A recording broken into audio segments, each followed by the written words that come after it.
Ils ont encore un programme où ils souhaiteraient que nous puissions venir au carnaval. Et ce serait bien si nous fixons les agendas, qu'une délégation puisse venir aussi au Portugal, au carnaval, pendant les vacances. 2 de nos sœurs étaient partis au Portugal le mois dernier. Le mois dernier où nous avions une conférence là-bas et nous avons envoyé une délégation de leaders et deux de nos sœurs étaient partis aussi. Amen. Quelqu'un dit un vrai amen. Est-ce que vous êtes dans la joie d'être dans la maison de Dieu ce matin? Alors dites à votre voisin, je suis dans la joie d'être dans la maison de Dieu ce matin. Et dites à quelqu'un à côté de vous, je suis content de te voir dans l'église du Seigneur ce matin. Gloire au Seigneur. Il est bon d'être dans la maison de Dieu. Amen. Alors je voudrais ensemble, frères et sœurs, vous inviter à prendre votre Bible dans l'évangile de Matthieu. Matthieu, évangile de Matthieu, au chapitre 25. Évangile de Matthieu, chapitre 25. Nous allons lire ensemble la parole de Dieu. Matthieu, chapitre 25. Je voudrais continuer cet enseignement intitulé « Comprendre la vie pour en profiter ». Amen. Comprendre la vie pour en profiter, nous parlons de 3 points, 3 choses importantes. Le temps, la valeur et l'opportunité. Et ce matin, je me réintitulé notre message en sous-thème « S'attacher aux personnes de valeur ». Oh, bon, ok. Attachez-vous aux mauvaises personnes. Ah. Il faut s'attacher aux personnes de valeur. Vous n'avez pas dit un vrai amen. Il faut s'attacher aux personnes de valeur. C'est très important. Matthieu chapitre 25. Voici ce qu'il est écrit dans les Saintes Écritures. Voici ce que le Seigneur Jésus dit et comment le Seigneur Jésus s'attache à certaines personnes ici en parlant plus précisément du moment où il va. Il parle ici dans un langage imagé d'un homme qui part en voyage. Et voici ce qu'il est écrit, versets 14 et les suivants. Il en sera quand il est en train de parler du royaume des cieux. Est-ce qu'on peut me diminuer un peu ici, s'il vous plaît? Un tout petit peu. Il est en train de parler d'un homme qui part en voyage et qui appelle ses serviteurs. Il parle en fait du royaume des cieux. Tu m'as trop diminué. Un tout petit peu. Au verset 14, il parle, et voici ce qu'il dit. Il est écrit. Il parle du royaume des cieux. Il dit, il en sera comme d'un homme qui partant pour un voyage appelle ses serviteurs et appela ses serviteurs et leur remit ses biens. Il donna 5 talents à l'un, 2 à l'autre et 1 au troisième, à chacun selon sa capacité, et il partit. Aussitôt, celui qui avait reçu les 5 talents s'en alla, les fit valoir, et il gagna 5 autres talents. De même, celui qui avait reçu les 2 talents en gagna 2 autres. Celui qui n'en avait reçu qu'un alla faire un creux dans la terre, et il cacha l'argent de son maître. Longtemps après, le maître de ses serviteurs revint et leur fit rendre compte.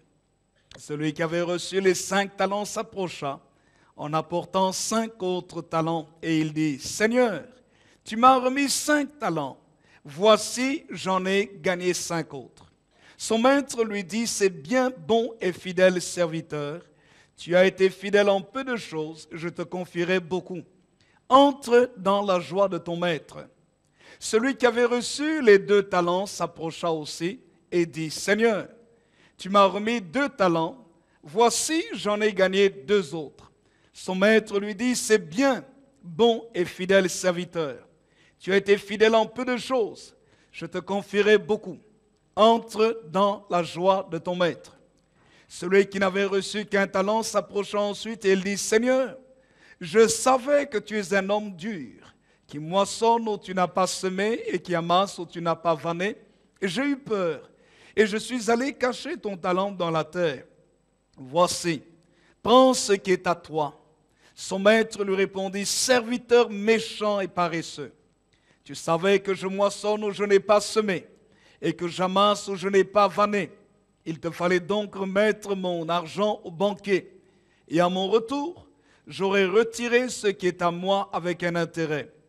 Ôtez-lui donc le talent et donnez-le à celui qui a les 10 talents. Car on donnera à celui qui a, et il sera dans l'abondance. Mais celui qui n'a pas, on ôtera même ce qu'il a.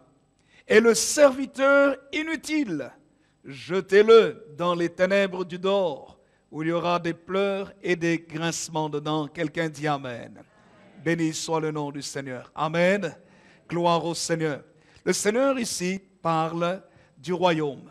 C'est des paraboles sur le royaume et la fin des temps justement, où le Seigneur exhorte chaque enfant de Dieu à pouvoir mettre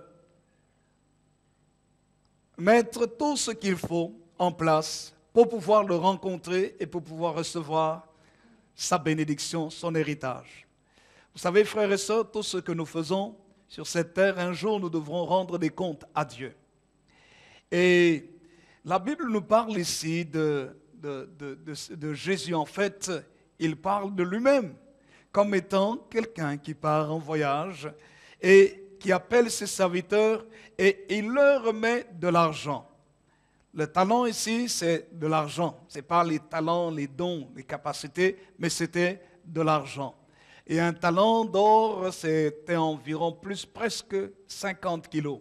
Donc vous voyez combien c'était beaucoup d'argent. Et à l'un, il remet 5 talents. À un autre, il en remet 2. Et à un troisième, il remet 1 talent. Ce sont ses serviteurs. Et il leur demande de faire valoir cela. Il donne les talents à ses serviteurs et voilà qu'il part pour un voyage. Et immédiatement, celui qui avait reçu les 5 talents va travailler avec, il les fait fructifier et il en gagne 5 autres. Celui qui avait reçu les 2 talents fait de même aussi, il travaille avec l'argent, il gagne 2 autres talents. Mais celui qui n'avait reçu qu'un talent, voilà qu'il fait totalement le contraire des 2 premiers. Il prend son argent, l'argent qu'il avait reçu, et il le met en terre. Il ne le fait pas du tout valoir. Il le cache dans un creux dans la terre. Et bien sûr, puisqu'il a caché dans un creux, il ne fait rien pendant tout le temps que son maître n'est pas là. Et son maître un jour revient et il demande des comptes. Qu'avez-vous fait avec l'argent que je vous ai donné? La Bible dit que celui qui avait reçu les 5 talents vient vers son maître. Il dit, maître, tu m'avais donné 5 talents, voici j'en ai gagné 5 autres. J'aime ce que son maître lui dit. Voici ce que son maître lui dit au verset 21. Il lui dit, c'est bien, bon et fidèle serviteur. Tu as été fidèle en peu de choses, je te confierai beaucoup. Entre dans la joie de ton maître. Cela est écrit au verset 21. Entre dans la joie de ton maître. Au deuxième, il lui dit la même chose aussi. Au verset 23. C'est bien, bon et fidèle serviteur. Tu as été fidèle en peu de choses, je te confierai beaucoup. Entre dans la joie de ton maître. Le troisième qui n'avait pas travaillé avec l'argent de son maître, vient vers son maître et lui dit, maître, Seigneur, je sais que tu es un homme dur. Vous voyez? Il accuse son maître d'homme dur. Il dit, je sais que tu es un homme dur. Il dit que tu moissonnes où tu n'as pas semé et que tu amasses où tu n'as pas vanné. C'est-à-dire que tu prends un travail que tu n'as pas fait toi-même.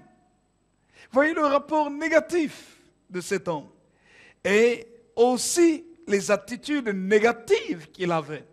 qu'est-ce qu'il dit au verset 25? Il dit, j'ai eu peur. J'ai eu peur. Et qu'est-ce que j'ai fait? Je suis allé cacher ton talent dans la terre. Oui, tout, même le comportement, un comportement négatif. Il dit, je suis parti cacher ton talent dans la terre. Il dit, prends ce qui est à toi. Il lui rend exactement, même pas exactement, il lui rend ce que, exactement quantitativement parlant, il lui rend ce que son maître lui avait donné au départ. Mais il va, si on peut dire, dans la dimension de la valeur, ou je pourrais dire même symboliquement parlant, il ne valorise pas l'argent que son maître lui avait donné parce qu'il va le cacher en terre. Il ne cache même pas ça dans sa maison. Il n'amène pas ça chez le banquier, mais il le met sous la terre, dans un creux, pour montrer combien cet homme ne comprenait pas la valeur des choses qu'on lui avait données, ou peut-être qu'il comprenait et qu'il méprisait ce que son maître lui avait donné. Alors là, le maître n'était pas du tout content. Son maître lui parle durement aussi. Le verset 26 nous dit, son maître lui répondit, serviteur méchant et paresseux. Tu savais que je sème où je n'ai pas moissonné. Tu savais que je moissonne où je n'ai pas semé et que j'amasse ce que je n'ai pas vanné. Il te fallait donc remettre mon argent au banquier. Et à mon retour, j'aurais retiré ce qui est à moi avec un intérêt. Voyez, le Seigneur ici ne vient pas chercher les choses comme elles étaient au départ. Il vient toujours chercher un intérêt dans ce que nous faisons. Et puis il dit au serviteur méchant, le paresseux, et lui dit, ôtez-lui donc ce qu'il a, au verset 28. Ôtez-lui donc le talent et donnez-le à celui qui a les 10 talents, car on donnera à celui qui a et il sera dans l'abondance, mais celui qui n'a pas, on enlèvera, on ôtera même ce qu'il a. Et le résultat de ce serviteur, il n'entre pas dans la joie de son maître. Son maître ne le garde pas. Son maître, au contraire, le repousse. Et la Bible dit, et le serviteur inutile au verset 30, jetez-le. Vous voyez, jeter, c'est pour dire qu'on n'a pas pitié de lui. On le jette, jetez-le. Le verbe qui est utilisé, c'est un verbe fort pour dire expulsez-le rapidement, hors de ma maison. Jetez-le dans les ténèbres du dehors. Donc dans les lieux où il ne fait pas bon vivre, dans les ténèbres du dehors, où il y aura des pleurs et des grincements de dents, dans les lieux de gémissement, dans les lieux de misère, c'est là où cet homme a été jeté, nous disent les Saintes Écritures. Jésus n'a pas gardé ce serviteur parce que ce n'était pas un homme de valeur. Il n'a pas gardé cet homme. C'est le symbole pour nous. Cette image nous représente aussi. Représente ce que le Seigneur t'a donné. Dieu t'a beaucoup donné. Il t'a donné la vie. La vie, c'est le plus grand des trésors que Dieu nous ait donné. Que faisons-nous avec notre vie? Comment valorisons-nous la vie que Dieu nous a donnée? Dieu nous a donné à tous le temps. Tout le monde a le temps. Tous ont le même temps. Il n'y a personne qui a 25 heures par jour, ou 26 heures, ou 27 heures, ou 30 heures par jour. Tout le monde a 24 heures par jour. Quelqu'un dit un vrai amen? Dieu nous a donné le soleil et la pluie. Il fait pleuvoir sur les bons comme sur les méchants. Il fait lever son soleil sur les bons comme sur les méchants.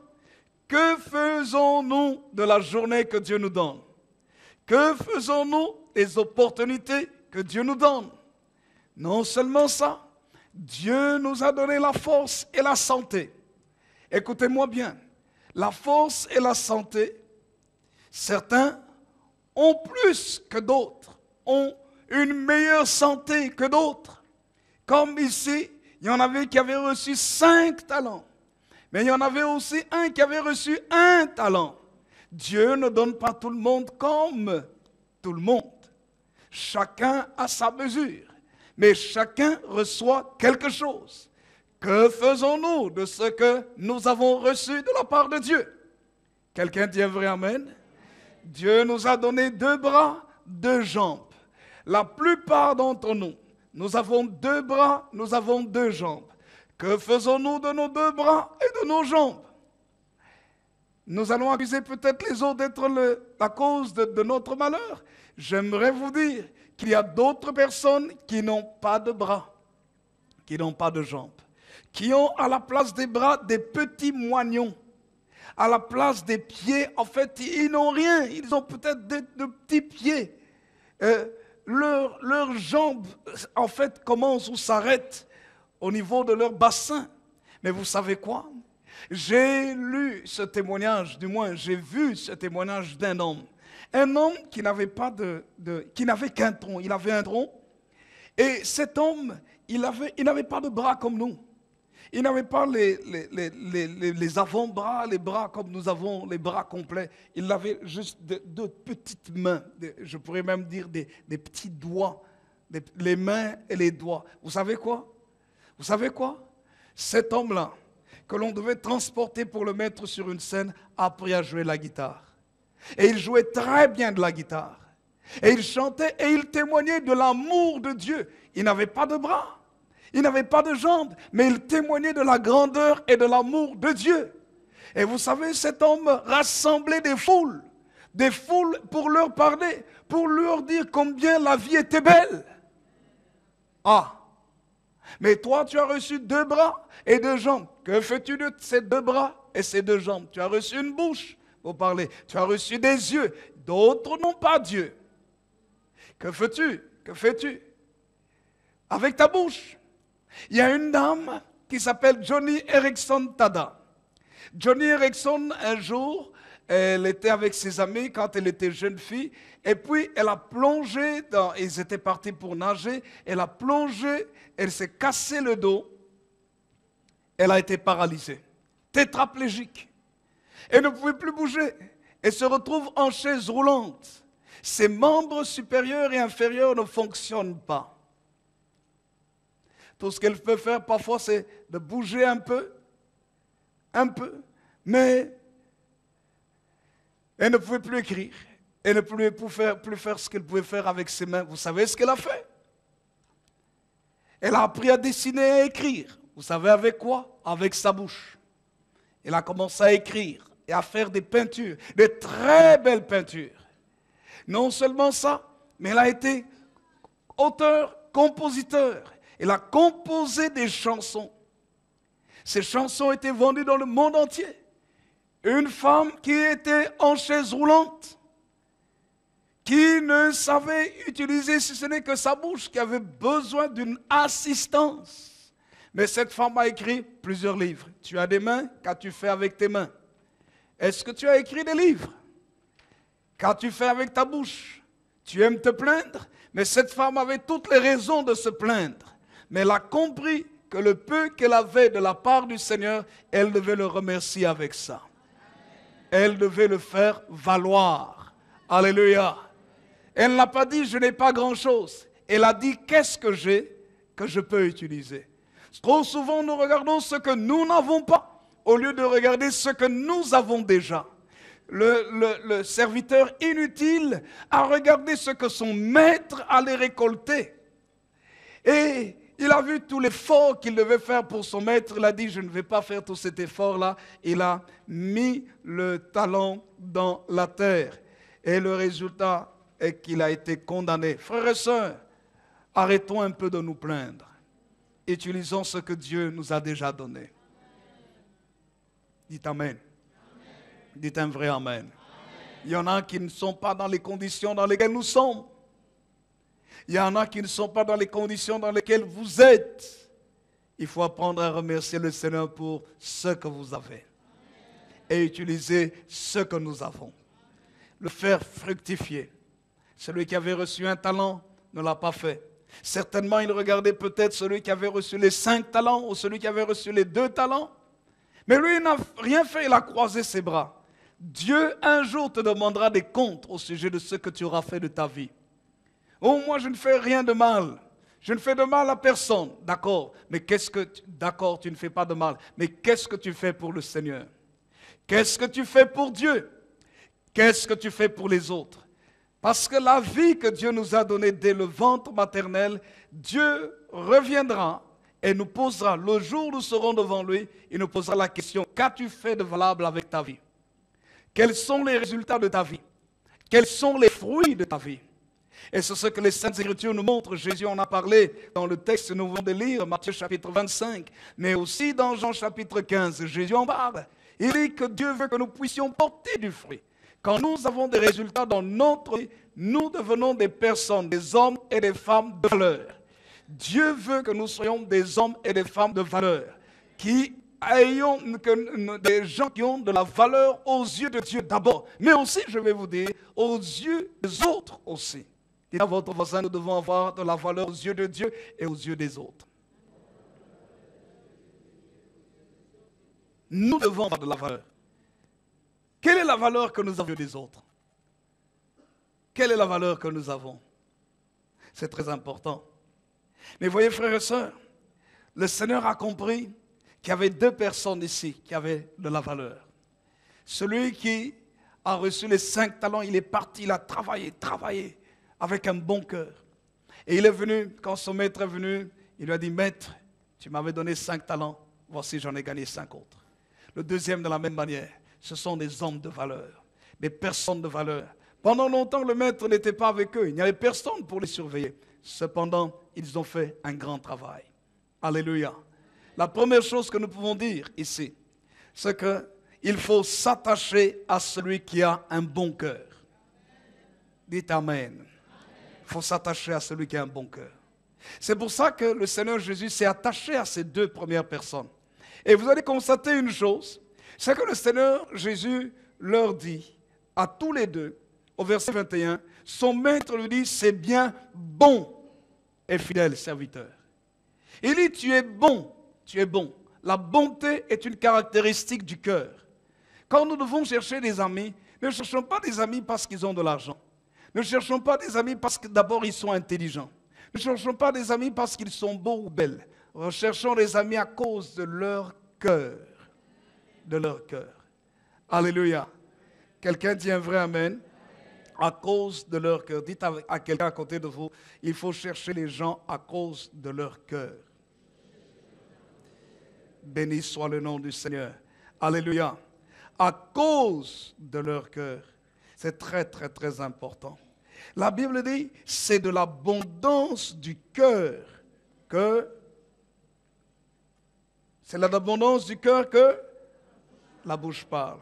C'est dans Luc chapitre 6. Luc chapitre 6, le verset 45. Luc 6, 45 nous dit ceci. L'homme bon tire de bonnes choses du bon trésor de son cœur. Et le méchant tire de mauvaises choses de son mauvais trésor. Car c'est de l'abondance du cœur que la bouche parle. Quelqu'un dit un vrai amen. Alors comment est-ce que tu sauras si quelqu'un est bon ou mauvais? Comment? Merci. Comment est-ce que tu sauras si une personne est bonne? Écoute la personne. Qu'est-ce qu'elle dit? Comment est-ce qu'elle parle? Comment est-ce qu'elle s'exprime? Parce que la Bible dit que c'est de l'abondance du cœur que la bouche parle. Il faut apprendre à écouter les autres. Il y en a qui n'écoutent jamais les autres, qui ne font que parler.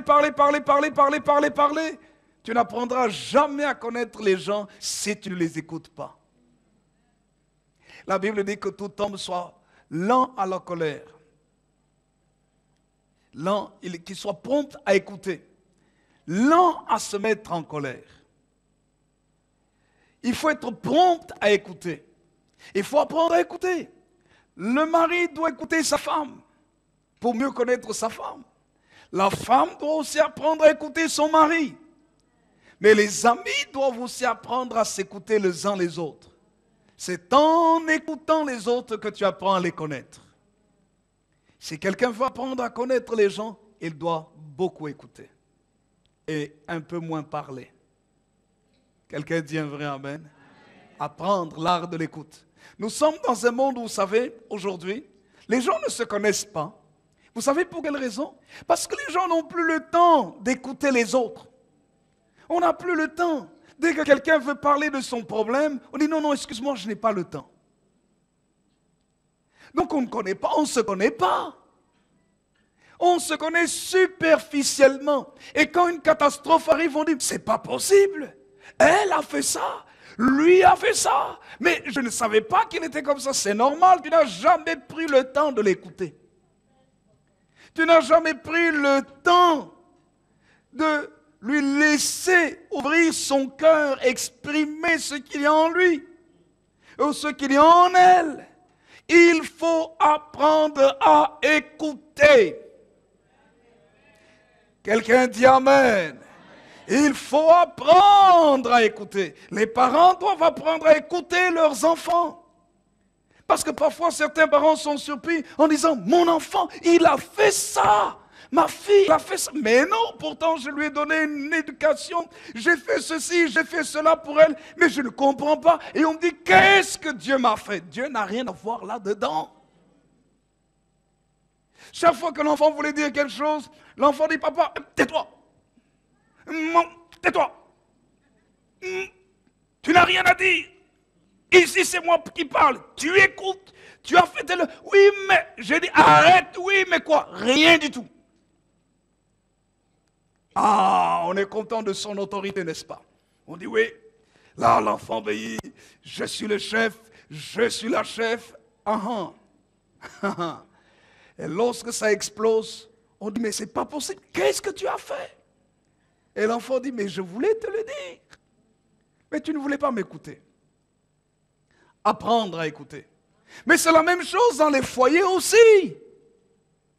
Parfois, la femme veut dire des choses à son mari, mais l'homme n'écoute pas.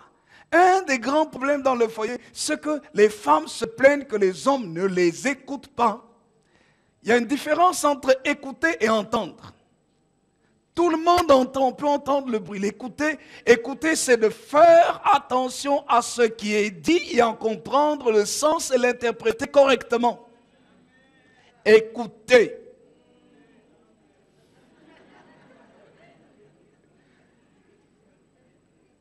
Alléluia. Il faut écouter.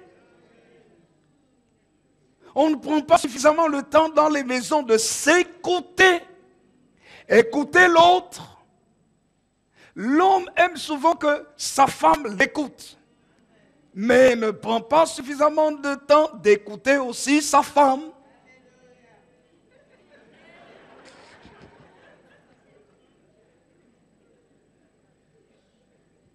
Écouter ne veut pas dire toujours avoir la dernière réponse.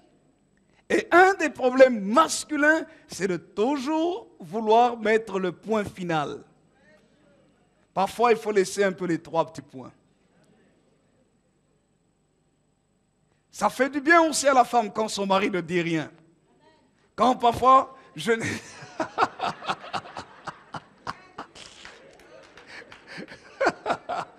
Parce que les maris disent toujours quelque chose. Je suis marié, je sais de quoi je parle. En plus, je suis pasteur. Parce qu'en tant que pasteur, nous voulons aussi sortir les versets bibliques. Et je me rends compte dans mon foyer que même parfois, même si j'ai raison, je dois simplement parfois laisser ma femme parler, point, sans rien dire. Ça lui fait du bien aussi. Alléluia. Amen. Quelqu'un dit un vrai amen.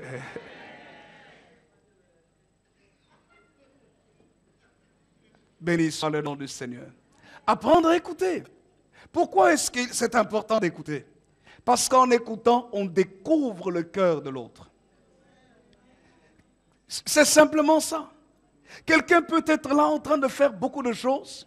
Et toi, tu dis, oh, c'est formidable, il est en train de faire ça, il est en train de faire ça, il est en train de faire ça. Écoutez-moi bien. Jésus a commencé à dire bon et fidèle.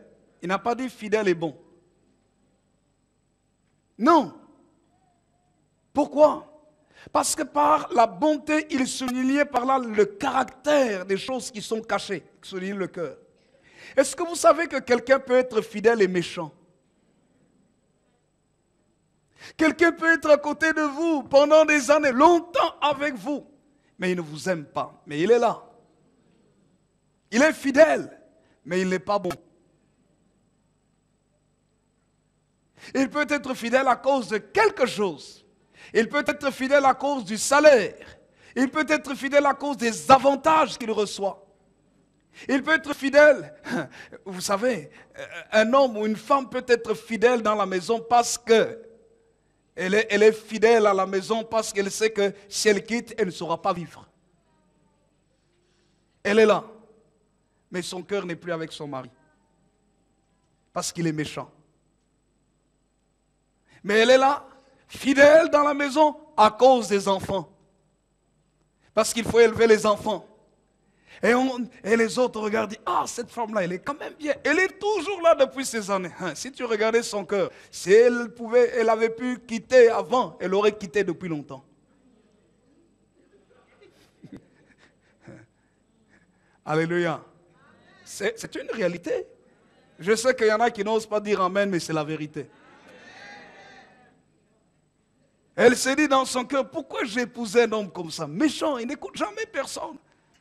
Elle, lui, il la voit, et les autres la voient en train de préparer la nourriture, de s'occuper des enfants, de faire x, y chose. Mais elle, il ne sait pas ce qu'il y a au fond de son cœur. Au fond de son cœur, elle souffre tellement que parfois même elle prie, Seigneur, si tu pouvais me délivrer de cet homme. Parce qu'elle souffre. Mais comme on ne lui permet jamais de s'exprimer, l'homme ne la connaît pas. Parce qu'il n'a jamais ouvert vraiment son cœur. Mais elle est fidèle. Mais le cœur n'est pas si bon que ça. C'est pourquoi le Seigneur dit, l'homme bon tire de bonnes choses. Luc 6, 45. Du bon trésor de son cœur. Et le méchant tire des mauvaises choses de son mauvais trésor. Car c'est de l'abondance du cœur que la bouche parle. Le cœur s'exprime par la bouche. Ce que l'on dit. Écoutez-moi bien. Pas ce que l'on dit seulement maintenant. Ce que l'on dit dans le temps. Quelqu'un peut te dire, tu sais, je t'aime. Attends. N'accepte pas tout de suite. Attends. Le temps, il faut, comme on dit, donner du temps au temps. Parce que c'est le temps qui éprouve la qualité d'une chose. Comment est-ce que vous saurez si l'or est vraiment de l'or? J'ai une chevalière ici. Tu peux aller dans une bijouterie et le bijoutier peut te tromper parce que lui, c'est un spécialiste. Il te vend un bijou plaqué en or et il te dit que ça, c'est de l'or vraiment véritable. Tu achètes. Maintenant, comment est-ce que tu sauras que c'est de l'or véritable? L'or véritable passe l'épreuve du temps. L'or plaqué avec l'épreuve du temps, au plus on frotte dessus, l'or s'enlève et peut-être en dessous tu verras le cuivre ou l'argent. Parce que c'est du plaqué. C'est la même chose avec l'amour. C'est la même chose avec le cœur de quelqu'un. Comment peux-tu connaître le cœur de quelqu'un? Parce qu'il t'a parlé 5 minutes? Non, c'est dans le temps que tu connaîtras son cœur. Dans le temps, on saura quelle est la qualité du cœur que l'on a devant soi. C'est pour ça qu'il faut passer du temps avec les gens. Il faut passer du temps avec les gens que l'on aime. Il faut passer du temps avec les gens que l'on veut connaître. Passer du temps pour connaître le cœur de quelqu'un. Certains cœurs ne se dévoilent pas tout de suite. Certains cœurs, il faut plusieurs années pour arriver à les connaître. Donc, il faut passer du temps. Il y a des choses qui parfois pour moi ne me surprennent pas. Quand quelqu'un réagit d'une certaine manière après un certain temps, je dis ce que c'était déjà dans son cœur depuis tout ce temps-là. Le cœur est très important. Et Dieu nous demande de nous attacher aux personnes en regardant leur cœur. Le grand problème que nous avons actuellement dans ce siècle-ci, au XXIe siècle, nous sommes, le XXe siècle, nous sommes entrés dans le monde de l'apparence. On regarde à ce qui brille. On regarde ce qui touche, qui pétille. On regarde les paillettes. On regarde ce qui scintille.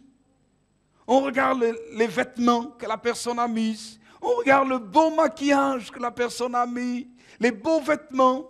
On regarde peut-être la voiture. On regarde la maison. On regarde les choses extérieures. On ne va pas en profondeur. Il faut apprendre à regarder au cœur. Il y a des femmes, des jeunes filles qui ont raté les vrais hommes de leur vie parce qu'ils ont regardé plus à l'apparence extérieure de l'homme qui est venu lui parler. Elle a vu un homme qui avait des moyens, il avait un travail, il avait de l'argent, il avait une voiture et il s'habillait bien, mais il ne connaissait pas son cœur. Et puis l'homme est venu lui dire, non, tu sais, moi je t'aime, je veux t'épouser, je vais assurer ta vie. Oh, l'assurance de la vie, ce n'est pas matériel seulement. Ce n'est pas matériel. La Bible dit, vaut mieux habiter dans une maison où on mange de l'eau et du pain sec plutôt que dans une maison où il y a de l'abondance et des querelles, des disputes.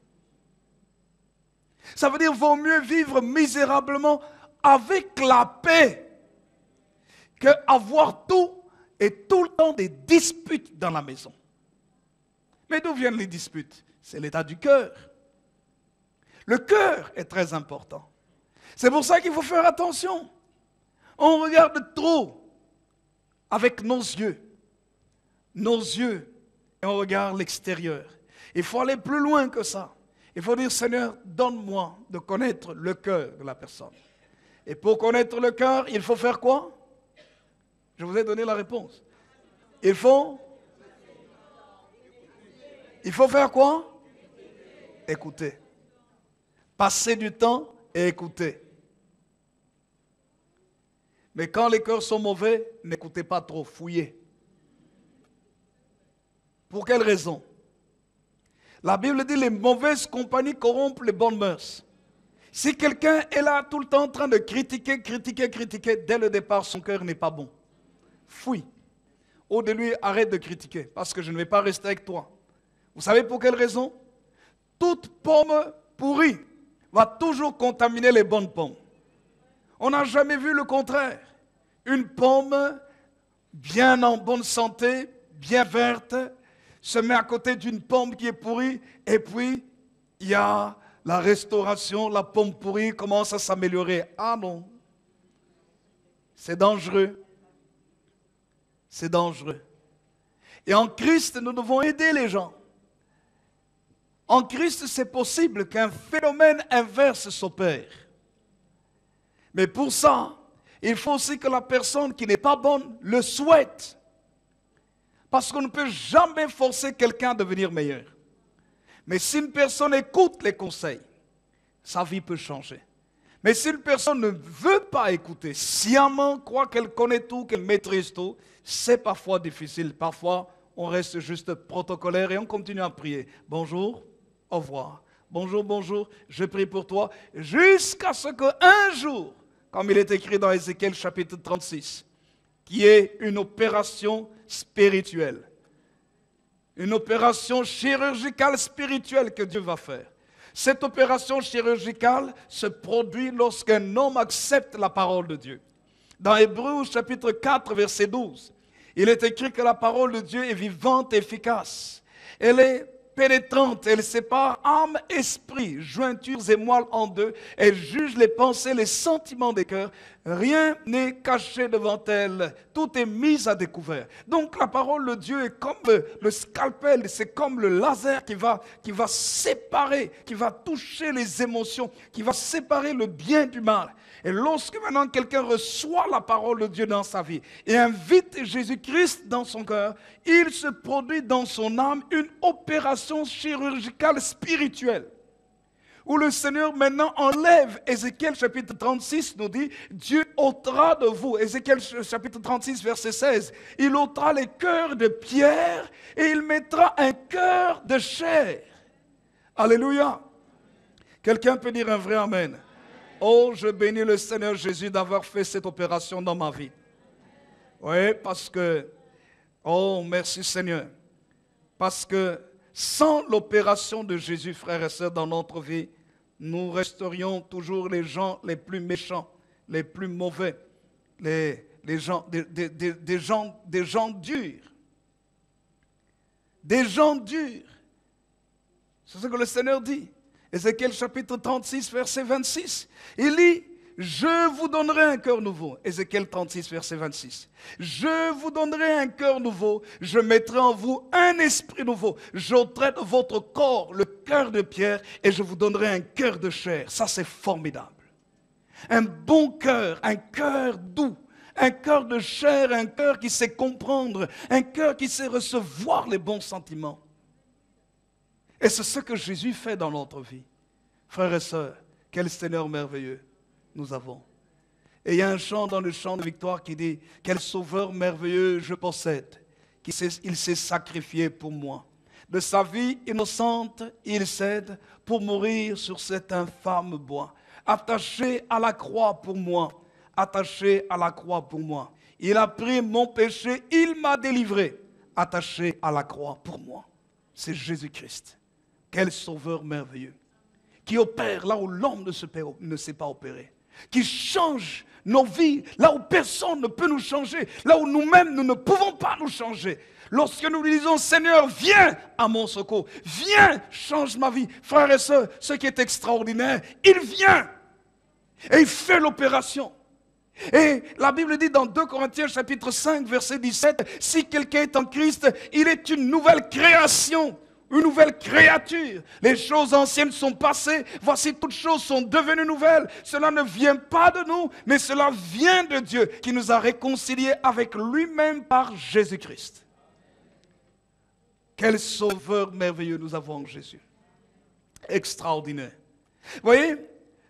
La première chose donc que nous avons dit, il faut s'attacher à celui qui a un bon cœur, à celle qui a un bon cœur. Dites Amen. Amen.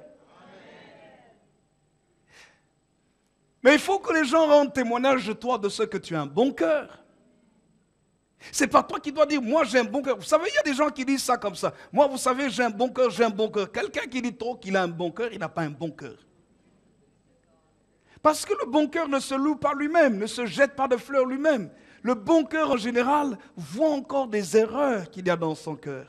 Et il dit, aïe, aïe, aïe, il faudrait que je change encore dans tel domaine.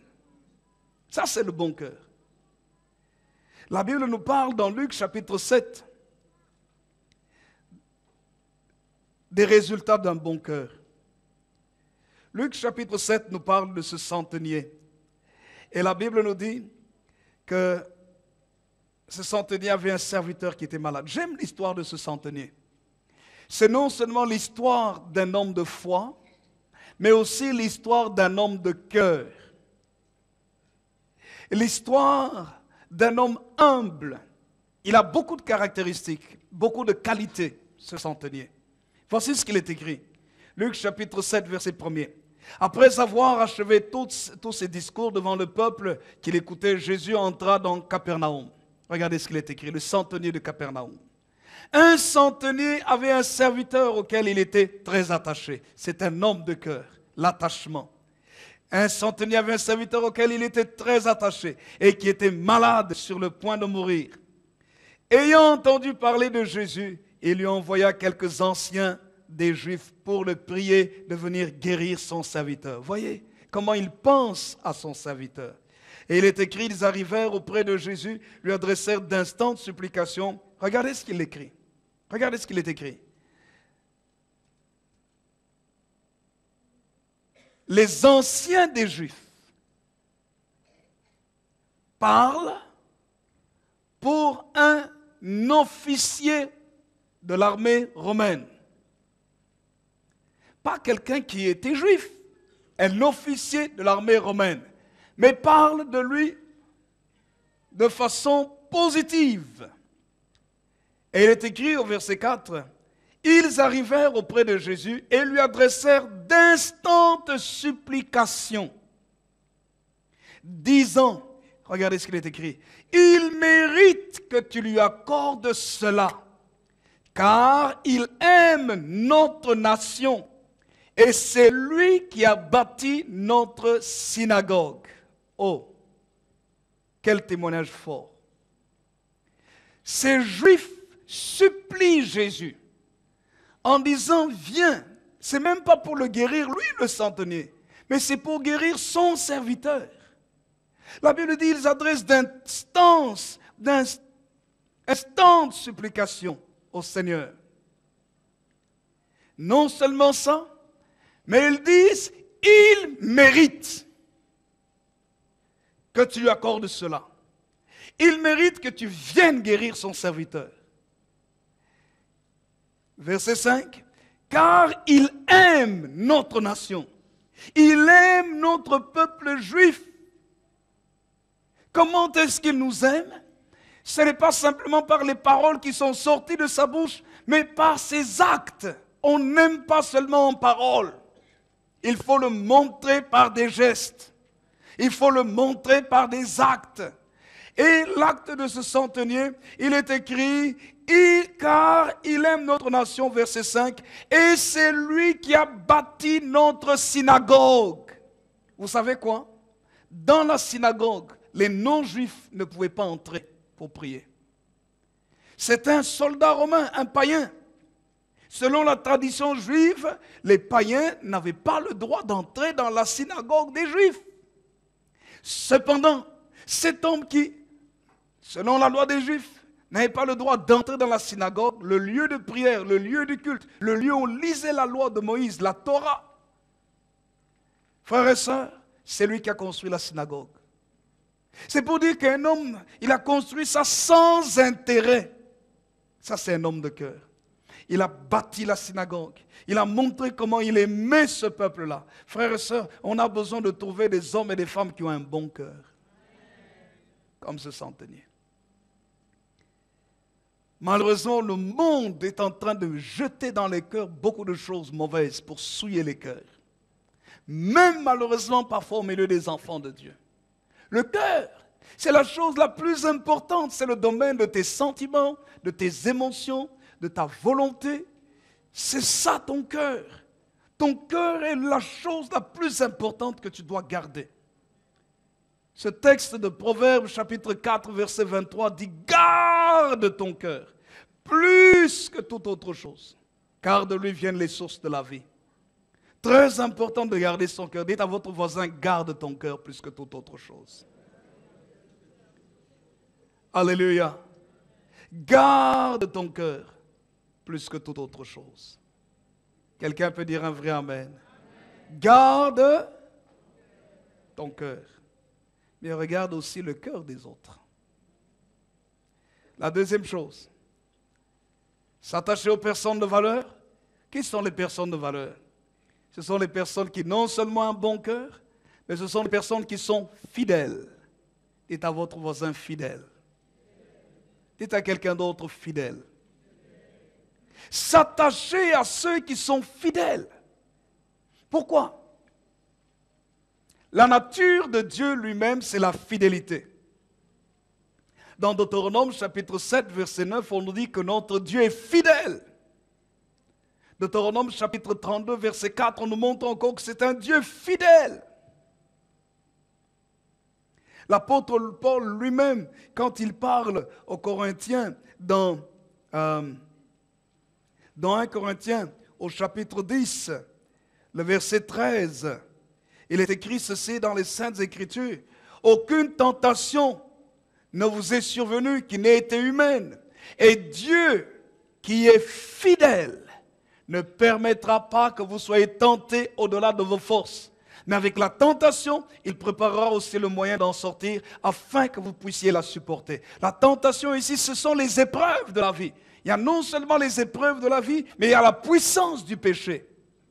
Et Dieu est fidèle, soit par rapport au péché, soit par rapport aux difficultés de la vie. Il ne permettra pas que nous soyons tentés au-delà de nos forces.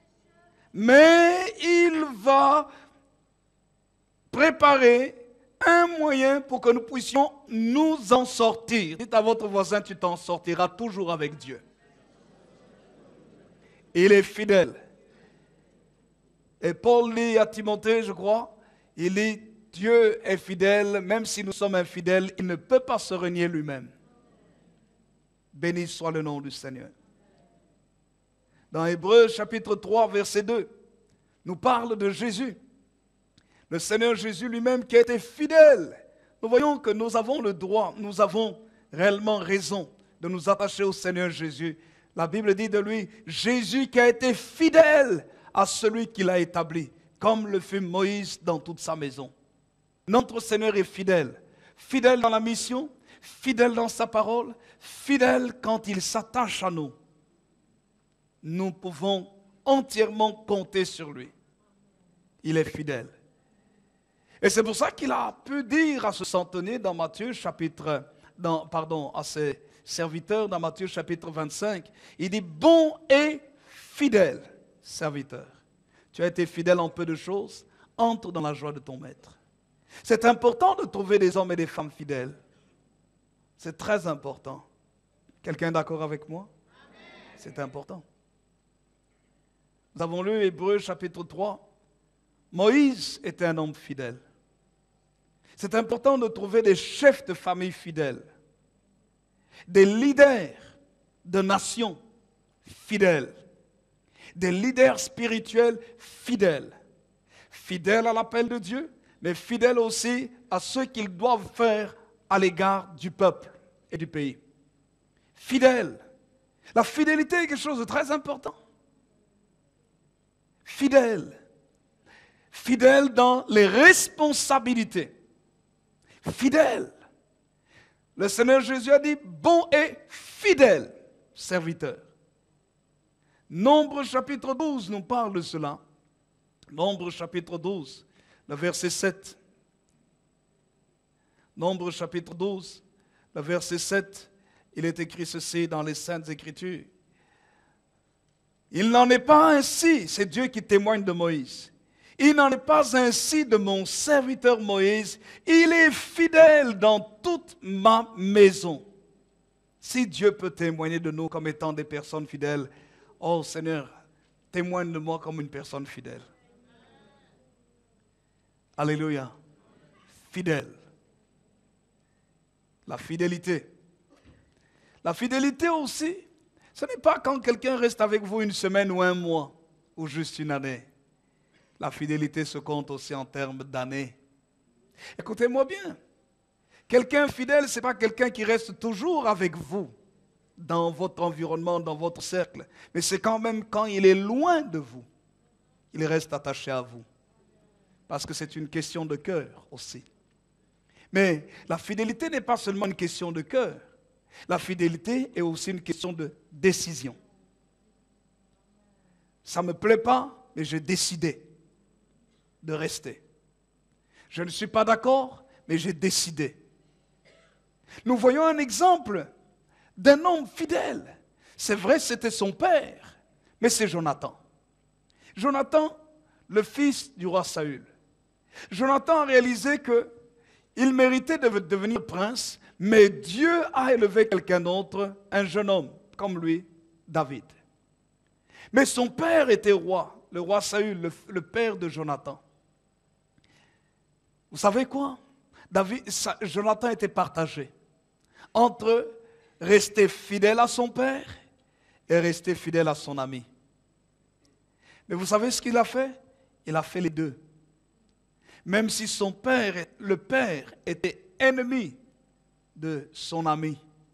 Le père voulait tuer son ami. Dans sa fidélité vis-à-vis de son ami, il l'a prévenu de les mauvaises dispositions du cœur de son père en disant « Fuis parce que mon père veut te faire du mal. Je ne veux pas te perdre. Et je sais qu'un jour tu seras roi. Quand tu seras roi, ne m'oublie pas. N'oublie pas ma famille. » Pourtant, il savait que la royauté devait lui revenir au départ. Mais il a réalisé que Dieu avait rejeté sa famille. Il avait choisi quelqu'un d'autre.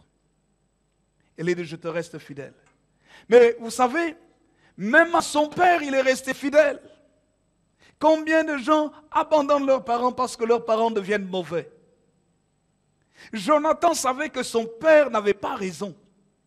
Jonathan savait que son père était en train de lutter contre le programme de Dieu. Jonathan savait que son père s'était détourné de Dieu. Jonathan savait que son père avait désobéi à Dieu. Jonathan savait que Dieu avait choisi David. Quand vous lisez l'histoire dans 1 Samuel au chapitre 16 et puis 1 Samuel chapitre 17, comment David a vaincu Goliath. Et la suite, vous allez voir la méchanceté de Saül. Jonathan a vu combien son père avait des sentiments meurtriers pour tuer celui qu'il aimait, tuer son ami David. Mais vous savez quoi? Il est resté attaché à son père. Un jour, son père est parti même consulter des magiciens, la magicienne d'Endor. Au lieu de continuer à consulter Dieu, il est parti consulter des magiciens pour voir s'il pouvait gagner à la guerre. Et là, il a vu le prophète Samuel qui est ressorti des morts et qui lui a dit, tu seras avec moi aujourd'hui dans le séjour des morts. Vous savez quoi? Jonathan est resté attaché à son père. Son père est parti en guerre, Jonathan est parti avec son père. Comme il était aussi soldat, le prince Jonathan, quand on a tué son père, Jonathan est mort aussi. Et dans 2 Samuel au chapitre 1er, la Bible nous parle de la complainte. David a pleuré. On nous montre comment David dit, comment les héros sont-ils tombés au combat? L'huile a cessé de couler sur le bouclier de Saül et le bouclier de Jonathan. Et David a décrété un deuil en faveur de Jonathan. Jonathan, fidèle jusqu'à la mort, nous disent les Saintes Écritures. Dieu ne vous a pas placé dans une famille pour rien. Même si vos parents ont fait des choses qui ne sont pas bonnes. Vous n'avez pas le droit aux yeux de Dieu de les mettre sur le piédestal, sur comment, au niveau du jugement. Dieu sait comment les juger. Mais votre fidélité peut un jour les aider peut-être à changer. Ou peut-être votre fidélité peut retarder la mort dans leur vie. Fidèle. Dieu ne se trompe pas. Pourquoi est-ce que Dieu vous met dans une famille où il y a des choses bizarres? Parce qu'il sait que si vous vous êtes transformé, il peut être un point de contact dans cette famille pour amener le bien dans la famille. Si Jonathan n'avait pas été attaché à David, vous savez ce qui serait passé?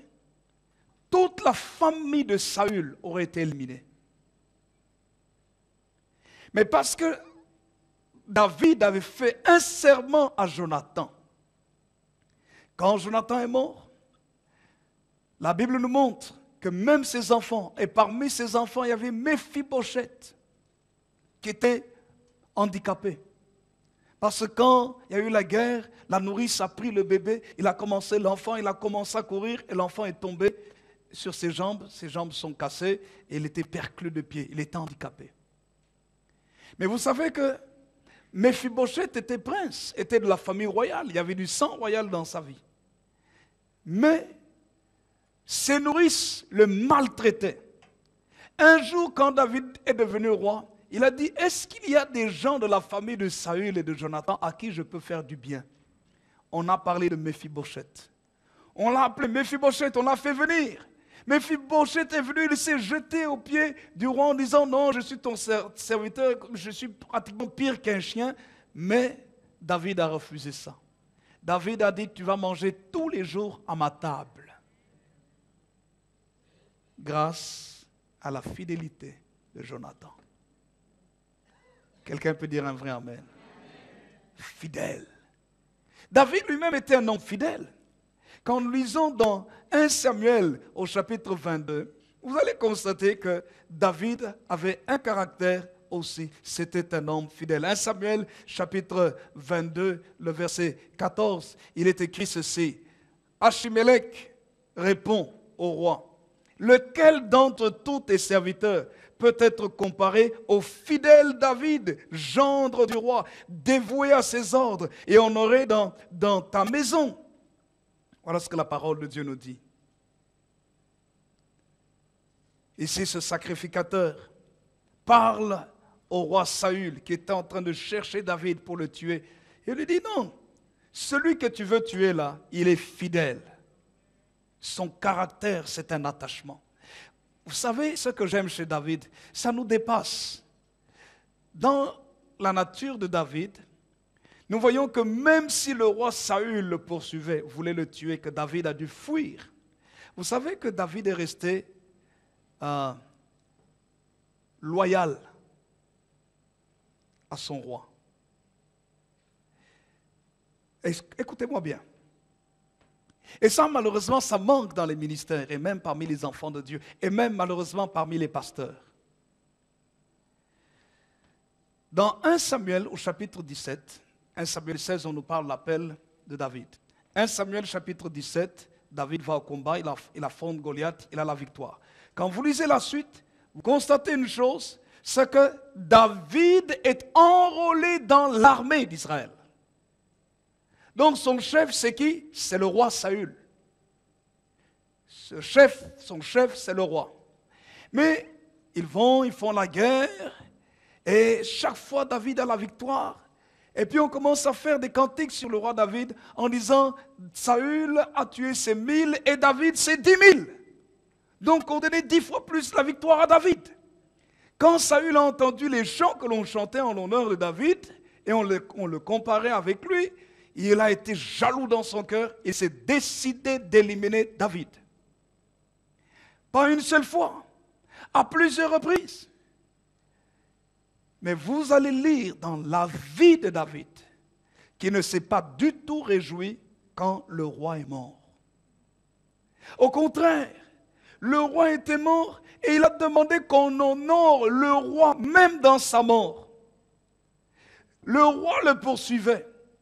Mais lui, David, était toujours respectueux du roi, attaché au roi, fidèle parce qu'il savait que si Dieu avait permis qu'il soit sous la responsabilité du roi, il devait continuer à respecter ce roi jusqu'au bout, même si ce roi-là s'était détourné de Dieu. C'est Dieu qui allait traiter le cas du roi, pas lui, David, même s'il avait reçu l'onction royale. C'est pour ça que quand David avait l'occasion de tuer le roi, il ne l'a pas fait. Un jour, il a pris le pan de son vêtement, du vêtement du roi, il a coupé ça pendant que le roi dormait. Il a tremblé dans tous ses membres. Il a dit non, non, non, non, loin de moi de toucher à loin de l'Éternel. Je ne peux pas toucher celui que Dieu a oint, même si l'onction était partie. L'onction était partie, la puissance de Dieu était partie, mais il avait toujours la position. Il était toujours roi en fonction. David a continué à le respecter. C'est pour ça que David a été le plus grand roi d'Israël. Un homme selon le cœur de Dieu. Un homme fidèle. Quelqu'un dit un vrai amen. Oh, j'ai beaucoup de choses à dire, mais le temps file. Ça, c'est le temps de l'Europe. Mais il faut chercher un homme, une femme fidèle. La fidélité, ce n'est pas seulement les hommes, mais c'est les femmes. Oh.